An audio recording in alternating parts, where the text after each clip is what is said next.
السلام علیکم سامعین، 18 محرم الحرام اور 14 جولائی ہے۔ خبر کا عنوان ہے فوجی اسکول کو بم سے اڑانے کی دھمکی۔ معاملہ دارالحکومت دہلی سے متعلق ہے۔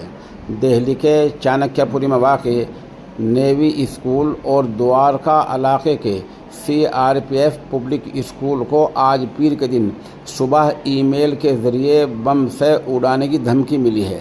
اس کے بعد دونوں اسکولوں میں کھلبلی مچ گئی۔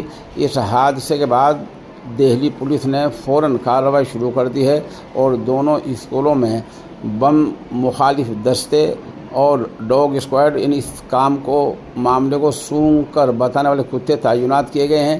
ابھی تک کی جانچ میں کسی بھی اسکول میں کوئی مشتبہ چیز نہیں ملی ہے۔ دہلی پولیس نے صحافی کو بتایا کہ دونوں اسکولوں کو آج پیر کے دن ایک میل موصول ہوا ہے جس میں اسکول کیمپس میں بم ہونے کی دھمکی دی گئی تھی۔ اس میں سے ایک چانکیہ پوری میں اور دوسرا دہلی کے دوارکا میں واقع ہے۔ پولیس نے بتایا کہ اس طرح کی دھمکیاں پہلے بھی دہلی اور NCR کے کئی اسکولوں کو ای میل کے ذریعے سے مل چکی ہیں۔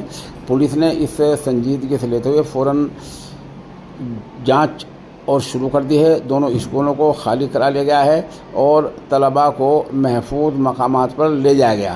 حالانکہ سرچ مہم کے دوران اب تک کچھ بھی مشتبہ نہیں ملا ہے۔